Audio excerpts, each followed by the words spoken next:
Vous pensez que le Predator de Shane Black s'annonce du tonnerre? Ça tombe bien, nous aussi.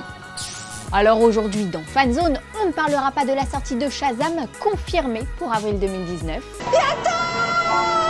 On ne parlera pas de la première photo floue mais officielle du tournage de Venom.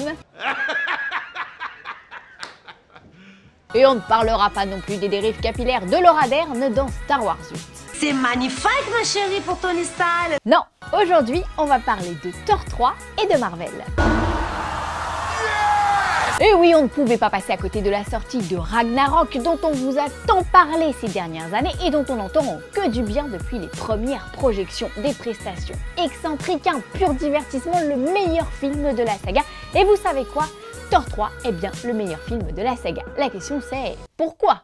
Eh bien je serais tentée de vous répondre que tout ceci on le doit au réalisateur Taika Waititi. Taika Waititi c'est un réalisateur néo-zélandais qui a fait ses armes dans le cinéma indépendant et plus précisément la comédie. Metteur en scène facétieux, Waititi n'a pas que le nom d'exotique.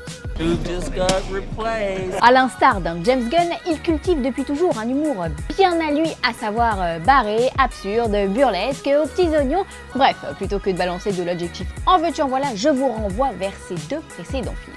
Le direct to DVD Vampire en toute intimité et Hunt for the Wilder People direct to rien du tout chez nous, ni salle ni DVD, et c'est bien dommage. Deux films qui pourtant n'ont pas manqué de taper dans l'œil des producteurs hollywoodiens. Des producteurs qui lui ont d'ailleurs laissé toute la liberté qu'il voulait sur ce projet. En coulisses, Kevin Feige et compagnon ont seulement drivé de loin, mais Taika avait les mains libres pour piloter le film. Écoutez. They take care of all of that, making sure that everything makes sense. I would just do whatever I wanted, and and say, well, let's do this and this and this, and they might say, well, we need this person to survive because we want them in Avengers or something, or So they kind of, I feel like I'm steering the ship, towards something that looks really interesting, and those guys are the ones who are saying, no, you have to come this way because that's an iceberg. C'est amusant quand on y pense, hein. Tous les studios souhaitent confier leur bébé à des auteurs, mais ces derniers se retrouvent souvent bridés dans leur créativité, voire même débarqués. On pense à Star Wars, on pense à DC. Marvel semble être le seul studio à accorder sa confiance aux cinéastes. T'oublies un peu vite Alan Taylor sur Thor 2 quand même, hein. Ouais, c'est pas faux. Toujours est-il que Taika Waititi, lui, a fait ce qu'il voulait. Résultat, cet opus Marvel s'aventure sur un tout nouveau terrain, celui de l'humour pour commencer. Car oui, Thor 3 est... Thor non. On l'a déjà faite celle-là. Non, vraiment, avec Thor 3, on se... Thor de rire? La ferme. Le film est truffé de punchlines où les héros osent le second degré. Difficile de résister à ce festival de bonnes vannes qui apporte juste ce qu'il faut de légèreté, ce qui manquait un peu dans Avengers 2 par exemple. Un peu comme les Gardiens de la Galaxie en fait. Les Gardiens 1, oui, d'ailleurs comme dans les Gardiens, Taika Waititi ose la nudité. Bah oui, vous l'aurez sûrement remarqué, Groot, qu'il soit baby ou non, est le premier personnage du MCU à se mettre à nu. Pas de collant moulant pour l'arbre alien. Et bien dans Thor 3, j'en connais un autre qui montre ses fesses. Thor? Non. Loki? Non. Hulk. Oh, faut pas exagérer quand même. Alors oui, c'est numérique. Et c'est vert. Mais bon, ça passe.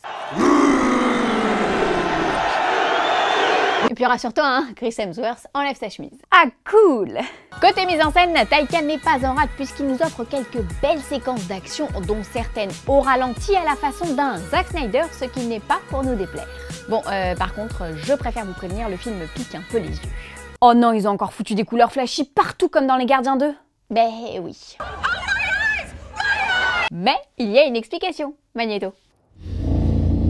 Non, l'autre Magneto. I grew up with reading a lot of those comics when I was a kid, and I think what I love so much about them is the color and just how bold and graphic those things were. And I feel like, in an attempt in the past for movies to try and make these comic book characters feel real, they've made everything dull and very neutral and handheld and stuff. And I wanted to go back to being very bold and vibrant. Et la tonne comics, c'est évidemment celle de Jack Kirby, période années 60 où l'esthétique était psychédélique. Pas besoin de LSD. Enfin, dernier point, Thor 3 mise sur une galerie de personnages secondaires hauts en couleur. Alors je vous passe les Loki, Heimdall, Odin et autres anciens. Non, je parle ici des petits nouveaux. Ils sont nombreux et ils sont tous bien écrits. Je pense à Karl Urban, diaboliquement lâche. Je pense à Valkyrie, alcoolo blessé à la répartie bien huilée. Je pense aussi à Cate Blanchett qui aborde ce rôle avec beaucoup de second degré, sans oublier Korg bien sûr qui vous arrachera forcément un sourire.